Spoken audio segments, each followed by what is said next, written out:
پیغام with کاشف مرزا، میزبان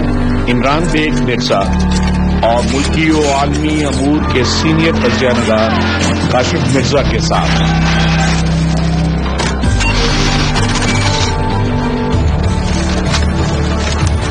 Tuesday Saturday Pakistan 12 AM، Europe 8 AM، only on پیغام فورم۔ ایک خوبصورت سا ایسا فیصلہ دیا ہے آنریبل سپریم کورٹ نے کہ جس میں دونوں ہی جو ہے بہت خوش ہیں۔ اگر آپ دیکھتے ہیں گورنمنٹ کو تو وہ اس کو اپنی فتح قرار دے رہی ہے، جبکہ جو اپوزیشن ہے وہ اس کو اپنی فتح قرار دے رہی ہے۔ تو ایک لحاظ سے فیصلہ بھی کچھ اس طرح کا آیا جس کے اندر اگر آپ غور کرتے ہیں تو آنریبل کورٹ نے 3 مین آرٹیکلز ہیں جس کو کیٹیگوریکلی ڈیفائن کیا اور اس کو اپنی رائے دی ہے۔ ایک تو ہمیں تھوڑا سا اس میں یہ بھی انڈرسٹینڈ کرنے کی ضرورت ہے کہ اس حوالے سے جو پریزیڈنٹ پاکستان نے جو اس کو فارورڈ کیا تھا آرٹیکل 186 کے تحت، اس کے اندر رائے طلب کی گئی تھی، جس میں ایک اختلافی نوٹ آنریبل جسٹس جو یحییٰ آفریدی صاحب نے بھی مینشن کیا، جس میں انہوں نے کہا یہ آرٹیکل 186 کے تحت یہ بنتا ہی نہیں تھا جس میں رائے طلب کی گئی، لیکن باقی جو 4 ہمارے سپریم کورٹ کے جج صاحبان تھے انہوں نے اس حوالے سے جو ہے اپنا پوائنٹ آف ویو دیا۔ اب پوائنٹ آف ویو میں جو مین تھا وہ 3 انہوں نے آرٹیکل کا حوالہ دیا۔ دا فرسٹ ون جس میں انہوں نے یہ کہا کہ الیکشن جو ہوں گے وہ آرٹیکل 226 کے جو ہمارے الیکشن ایکٹ ہے اس کے تحت ہی ہوں گے اور وہ خفیہ ہی ووٹنگ ہوگی۔ البتہ اس میں 2 مزید آرٹیکل کا حوالہ دیا گیا ہے، ایک ہے 218 اور اس کا سیکشن 3 ہے جو کہ کرپشن سے روکنے کے لیے ہے۔ یہ کرپشن سے روکنے کے لیے جو الیکشن کمیشن ہے وہ اپنے اقدامات کرے، اور اس میں 220 آرٹیکل کا بھی حوالہ دیا گیا کہ جتنی بھی وفاقی اور صوبائی اتھارٹیز ہیں وہ اس آرٹیکل 220 کے تحت الیکشن کمیشن کو اس کرپشن کو روکنے میں مکمل جو ہے وہ تعاون دیں گی۔ تو ایک تو آنریبل سپریم کورٹ نے واضح کیا کہ الیکشن کمیشن کے جو اختیارات ہیں اس کو کسی بھی صورت میں جو ہے وہ کم نہیں کیا جا سکتا۔ دوسری انہوں نے یہ بھی بات کی کہ 1967 کے اندر یہ ڈیفائن کر دیا گیا ہوا تھا پہلے سے کہ جو الیکشن ہے اس کو آپ کسی بھی صورت میں جو اس کی سیکریسی ہے اس کو جو مطلق اسٹیٹک یعنی نہیں رکھ سکتے، اور اس میں کوئی بھی آپ اس کو آئیڈیل سچویشن چونکہ نہیں ہوتی تو لہٰذا اس کو صورتحال کے تحت سیکرٹ رکھیں گے لیکن اس کو اسٹیٹک نہیں رکھیں گے۔ اچھا، اب چونکہ یہ بات تو ہو گئی کہ سیکرٹ ہے لہٰذا اپوزیشن بہت خوش ہے کہ ہمارا مطالبہ مان لیا گیا، اور ایک لحاظ سے وہ ٹھیک ہے کیونکہ الیکشن ہو جائیں گے اس کے بعد جو بھی رزلٹ آئے گا وہ دیکھا جائے گا۔ دوسری طرف جو ہے گورنمنٹ وہ اس کو اپنی فتح اس لیے کہہ رہی ہے کیونکہ الیکشن ہو جانے کے بعد جو اب بیلٹ پیپر بنائے جا رہے ہیں، جو اٹارنی جنرل نے جو بات کی ہے وہ یہ کی ہے کہ اس کے تحت اب جو الیکشن کمیشن جو ووٹر بیلٹ پیپر تیار کر رہا ہے اس میں یا تو وہ بار کوڈ لگائے گا یا سیریل نمبر لگائے گا، جس کو پارٹی کا کوئی بھی سربراہ جو ہے وہ چیک کرنا چاہے گا تو کر سکتا ہے کہ اس کے جو ممبران ہیں اس نے ووٹ کس کو دیا ہے۔ اچھا، یہ بڑی امپورٹنٹ چیز تھی، لیکن ایک بات میں آپ کو بتاؤں، اس میں ایک بات تو بڑی کلیئر ہے کہ جس نے ووٹ اپنی پارٹی کی لائن سے ہٹ کے اگر دینا ہے تو وہ بھی واضح ہے کہ اس کے اوپر وہ نااہل نہیں ہوگا۔ تو جنہوں نے آپ کو پتا ہے منڈی جو لگنی ہے جس کے لیے سارے اپنا زور لگا رہے ہیں، ایون کہ ہمارے پرائم منسٹر صاحب بھی اس وقت جو ہے سب کام چھوڑ کے اس کے اوپر لگے ہیں، اور ان کو کرنا بھی چاہیے کیونکہ ان کا ایک بہت امپورٹنٹ الیکشن ہے۔ تو ایک چیز سے گورنمنٹ بھی اور جو اپوزیشن دونوں خوش ہیں اس فیصلے سے، اپنی اپنی فتح قرار دے رہے ہیں اس کو۔ دونوں ہی پارٹیاں جو ہیں، دونوں جو فریق اپنی اپنی فتح قرار دے رہے ہیں۔ کاشف بھائی، میں آپ نے یہ جاننا چاہوں گا کہ یہ طریقہ کار جو ہے اس کو کس طرح کیا گیا ہے، کس طرح ہوگا؟ یہ بیلٹ پیپر جو ہے نا وہ پرنٹنگ کے لیے چلے گئے ہیں، اور کس طرح یعنی کہ پولنگ کا اسٹیشن پولنگ اسٹیشن جو ہے ان کی کیا صورتحال ہوگی اور کیا طریقہ کار ہوگا؟ دیکھیں، یہ بڑا مزیدار سی ایک سچویشن بن چکی ہے۔ کل ہم انشاءاللہ اس پہ ایک اور بھی پروگرام کریں گے اور اس پہ اپڈیٹ بھی اپنے جو ہیں ویور سے شیئر کریں گے کہ کیا صورتحال اس وقت چل رہی ہے۔ لیکن ابھی رائٹ نو ٹوٹل اس وقت اس کی 104 جو ہیں کینڈیڈیٹ جو سیٹیں ہیں، جن میں سے 52 اس مرتبہ جو ہیں آدھی مدت مکمل کرنے کے بعد سینیٹرز جو ہیں ریٹائر ہو رہے ہیں، اور چونکہ کچھ حلقے ایسے ہیں جس میں اس کا الیکشن نہیں ہو رہا. ٹوٹل 37 سیٹس ہیں جس پہ اس کا الیکشن ہو رہا ہے اور 78 اس کے جو ہیں وہ کینڈیڈیٹ ہیں جو کہ 37 سیٹس کے اوپر اپیئر ہوں گے. اچھا اس کے اندر 2600 جو ہے ووٹوں کی پرنٹنگ ہو رہی ہے اور آج وہ مکمل ہو چکی ہوگی. تو 2600 ووٹر جو ہے اپنا ووٹ کاسٹ کریں گے. اچھا ان 37 میں ایک بڑی خوبصورت اور عجیب و غریب سچویشن بن چکی ہے. پنجاب کے اندر چودھری پرویز رائی نے وہ اپنی جو جادوئی شخصیت ہے اس کا استعمال کرتے ہوئے وہ پہلے ہی پنجاب کے اندر جو ہے بلا مقابلہ وہ کامیابی کروا چکے ہوئے ہیں اور ان حالات میں ایک دوسرے کے اوپر ابھی سے بلیم گیم بھی شروع ہو چکی ہے.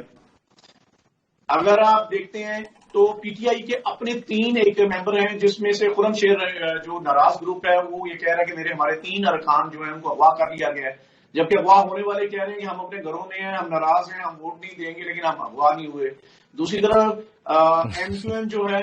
اور جو اس کے اتحادی ہیں وہ انہوں نے جو ہے حفیظ شیخ کا کہہ دیا کہ ہم اس کو ووٹ دیں گے اور اس کا ساتھ دیں گے.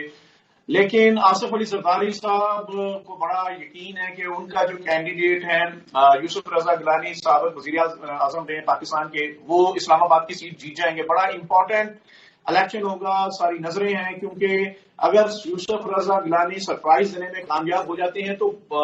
پھر آنے والے وقت میں عمران خان صاحب کے لیے بہت زیادہ مشکلات پیدا ہوں گی اور جو کہا جا رہا ہے وہ تحریک عدم اعتماد کی بھی شکل ہو سکتی ہے سینٹ الیکشن کے اس رزلٹ کے اوپر. اور جماعت اسلامی جو ہے وہ پی ٹی آئی کا ساتھ نہ دینے کا اعلان کر چکی ہے. پی ڈی ایم کے ساتھ بڑی عجیب سی صورتحال ہے کہ جو بلوچستان کے اندر جو گورنمنٹ ہے وفاقی گورنمنٹ وہ 6 سیٹیں دینے کے لیے تیار ہے.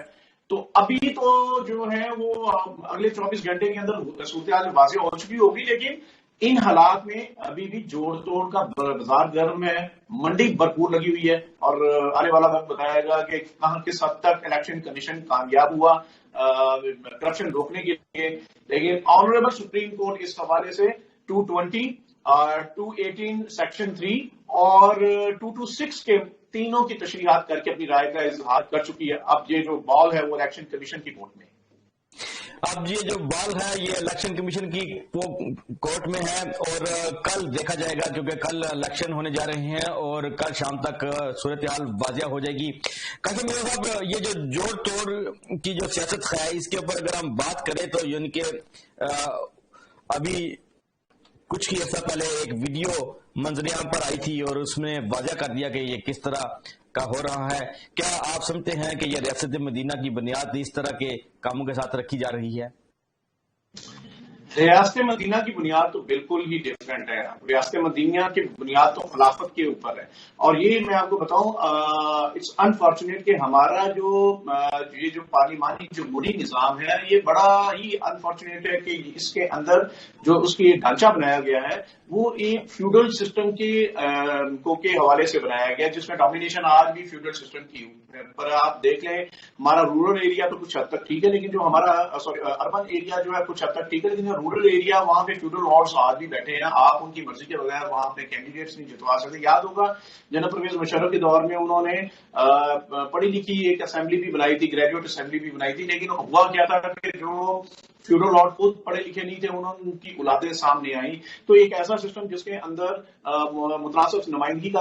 آپ کو کوئی سپورٹ دکھائی نہیں دیتی. ایک پارٹی ہے جو جیت کر آتی ہے اور اگر فار ایگزامپل اس نے 50 لاکھ ووٹ لے کر آئی ہے تو دوسری پارٹی جس نے 45 لاکھ ووٹ لیے ہوتے ہیں لیکن وہ چونکہ سیکنڈ آئی ہے تو وہ اپوزیشن میں بیٹھتی ہے اور جو 50 لاکھ کے ووٹر ہیں ان کا حکومت بنانے کا حق ہے. حالانکہ دنیا کے مہذب دنیا میں یہ ہوتا ہے کہ بھائی اگر ایک 50 لاکھ لے کر آیا تو دوسرے بندے کے پاس بھی تو 45 لاکھ ووٹ ہیں. تو اس کے حوالے سے اصول تو یہ ہونا چاہیے تھا اگر آپ واقعی کرپشن کو روکنا چاہتے ہیں تو متناسب نمائندگی کا نظام ہوتا اسی جمہوری نظام کے اندر, اور اسی کے اندر پھر ممکن تھا جو 50 لاکھ ووٹ لینے والا تھا اس کو اس کے مطابق جو ہے لسٹ جو دے دی جاتی کہ آپ آرٹیکل کے سیکشن کے مطابق اپنی لسٹ رکھ دیں اور اس لسٹ کے مطابق آپ اپنے کینڈیڈیٹس جو ہیں وہ پارٹی کو ووٹ پڑا تھا تو پارٹی کے کینڈیڈیٹس بھی اچھے سامنے آتے. پارٹی کو پتا ہوتا کہ مجھے ووٹ کم ملے گا جب میں کینڈیڈیٹ اچھے دوں گا. تو پھر جو 45 لاکھ لے کے رنر اپ رہا ہے اس کے بھی جو ہے ممبران چاہے وہ ہار گئے ہیں لیکن کم از کم پارٹی ووٹ کے اوپر وہ بھی اسمبلیوں میں بیٹھتے کیونکہ وہ بھی 45 لاکھ ووٹ لے چکے ہیں. تو اسی طرح تیسرے نمبر والوں کو یا چوتھے نمبر والوں کو ملتا ہے بالکل ایسے ہی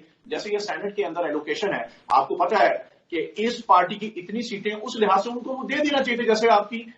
خواتین کی جو سیٹوں کے لیے وہ بھی آئین کے اندر واضح ہے. تو انفارچونیٹلی ابھی شاید یہ کچھ لوگوں کے مفاد میں ہے کہ وہ اپنی اس سسٹم کو مینوپولیٹ کر کے اپنی حکومت اور اپنے لوگوں کو نواز سکتے ہیں. ادروائز دنیا میں جمہوریت کے اور بھی شکلیں ہیں، صدارتی نظام بھی ہے، جو آپ کی متناسب نمائندگی کا نظام بھی ہے. لہٰذا ہمیں اپنی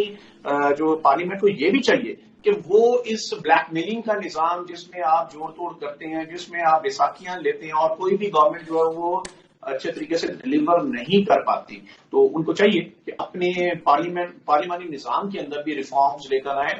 اور عوام کے دیے ہوئے ووٹوں کو جو آپ بات کرتے ہیں عزت دینی چاہیے، تو عزت ہر اس کو ملنی چاہیے جو کہ سیکنڈ پوزیشن پہ ہے یا تھرڈ پوزیشن میں. ان کا بھی حق ہے کہ وہ عوام کی نمائندگی بھرپور طریقے سے کر سکیں. ان کا بھی حق ہے کہ وہ عوام کی نمائندگی بھرپور طریقے سے کر سکے. ناظرین، آپ دیکھ رہے ہیں پیغام فورم اور اس وقت کاشف مرزا سینئر اینالسٹ ہمارے ساتھ موجود ہیں. کاشف صاحب، میں آپ سے یہ جاننا چاہوں گا کہ بھی جس طرح پنجاب میں اپسیٹ ہوا، پنجاب میں پرانے سیاستدان جو ہیں انہوں نے بڑے ہی مہارت کے ساتھ میدان مار لیا، تو آپ کیا سمجھتے ہیں کہ دیگر جو ہیں خاص کر جن کے جانا میں چاہوں گا کہ بھی خیبر پختونخوا اور بلوچستان اور سندھ کی طرف جن کے آپ کس طرح دیکھ رہے ہیں، کیا صورتحال ہوگی؟ دیکھیے، جس طرح پنجاب کے اندر تو جو اسپیکر پنجاب اسمبلی چودھری پرویز الہی، اس کا اپنا ایک سیاسی خاندان ہے اور وہ ہمیشہ سے ہی جو ہے جوڑ توڑ کے بڑے ماہر سمجھے گئے ہیں. اور میں یہی عمران خان صاحب سے جو فرمایا کرتے تھے کہ وہ جو ہے وہ سب سے بڑے چور اور ڈاکو اس طرح کے القابات سے نوازے رہے تھے. تو یہاں بڑی عجیب سی سچویشن ہوتی ہے. لگتا ہے عمران خان صاحب بھی اب سمجھ چکے ہیں کہ جو حکومت کرنے کے جو فن اور اتوار ہیں وہ کچھ اور ہیں اور اس کے مطابق وہ بھی اس کو فالو کر رہے ہیں. آپ کو یاد ہوگا پچھلے دنوں انہوں نے ایک بیان دیا تھا کہ خفیہ بیلٹنگ کی صورت میں پی ٹی آئی کی گورنمنٹ، جو حکومت کی گورنمنٹ کی سیٹیں بڑھ سکتی ہیں. تو یہ بڑی پھر انفارچونیٹ ہوگا کہ ایک ایسے ہم نظام کی بات کریں. آپ کو پتا ہے کہ ایلوکیشن آف جو سیٹس ہیں it's entirely based on the party position. آپ کی جو جتنے ووٹر، جو آپ کی سچویشن ہے، جو قومی اور صوبائی اسمبلی میں آپ کی سیٹیں ہیں، اس کے مطابق آپ کو ایلوکیشن ہونی چاہیے. جب آپ کرپشن کو ختم کرنے کی کرتے ہیں تو یہ ہتھ کنڈے بھی نہیں استعمال ہونے چاہیے، چاہے حکومت کر رہی ہے. ابھی آپ نے یہ دیکھا کہ سندھ میں جو ضمنی الیکشن ہوئے اور پھر جو پنجاب کے اندر ضمنی الیکشن ہوئے، وہ بھی بڑی ایک سوالیہ نشان ہے کہ آل تو کچھ ووٹ تو بڑھ گئے پی ٹی آئی کے، لیکن پی ٹی آئی جو ہے اوور آل پورے سندھ کے اور پنجاب کے اندر اور جو کے پی کے اندر وہ پٹی ہے، اس میں بامشکل شاید وہ ایک سیٹ نکال سکی ہیں اور باقی جو ہیں وہ بلکہ ہیران پور والے کے پی کے اندر پی ایم ایل این نے سیٹ لے لی. جبکہ یہ بڑی عجیب سی، اور جو دسکے کا الیکشن ہوا وہ بھی آپ کے سامنے ہے. تو عمران خان صاحب جب بات کر رہے ہوتے ہیں تو ان کو یہ خود سے دیکھنا پڑے گا کہ انہوں نے اگر سسٹم کی بقا کے لیے بات کرنی ہے تو ان کو پارٹی کے اندر اپنی بھی اسٹریٹجیز کو جو ہے اس کے مطابق کرنا چاہیے. ادروائز آنے والے ضمنی الیکشن میں عموماً ہوتا ہے تو یہی کہ گورنمنٹ سیٹس ون کرتی ہے. لیکن چلے سندھ کے اندر تو یہ بات سمجھ آئی، یا بلوچستان کے باقی میں بلوچستان یا کے پی اور پنجاب تینوں میں یہی ان کی حکومت تھی یا ان کے الائڈ لوگوں کی حکومت تھی بلوچستان کی طرح. تو ایسا لمحہ فکری ہے. سینٹ الیکشن میں اگر کوئی اپسیٹ ہوتا ہے تو عمران خان صاحب کے لیے اس کے بعد اپنی پوزیشن کو برقرار رکھنا بھی بہت مشکل ہو جائے گا. بعض حلقوں میں یہ بہنی آ رہا ہے کہ کوئی پسند کرے یا نہ کرے حکومت، مگر یہ یعنی کہ ڈر چکی ہے حکومت کے عمران خان کی جو سیاسی وابستگی ہے عمران خان کی جو خواہشات ہیں ان کے مطابق ہی حکومت جو ہے نا اقدامات کرے گی. دیکھیں بات سنیں، یہ جو خواہشات ہوتی ہیں نا، خواہشات بھی تو بیس کر رہی ہوتی ہیں کسی نہ کسی بیسک فیکٹس کے اوپر. اور بیسک فیکٹ تو یہی ہے کہ جو سینٹ الیکشن ہے یہ ہمیشہ کی طرح آپ کی پارٹی کی جو ایلوکیشن ہے اس کو کلیئر کرے گا. اس وقت پنجاب کے اندر اور کے پی کے اندر تو بڑی صورتحال جو ہے پی ٹی آئی کی گورنمنٹ کے ہاتھ میں جاتی ہے. بلوچستان میں بھی بظاہر تو گورنمنٹ کو کوئی اتنا پرابلم نہیں ہے، صرف سندھ کے اندر ہے. لیکن امپورٹنٹ یہ ہے کہ اس دفعہ آصف زرداری صاحب جو ہیں وہ صرف اور صرف سینٹ الیکشن پہ ان کی نظر نہیں ہے، بلکہ اگر سینٹ الیکشن کے بعد وہ یہ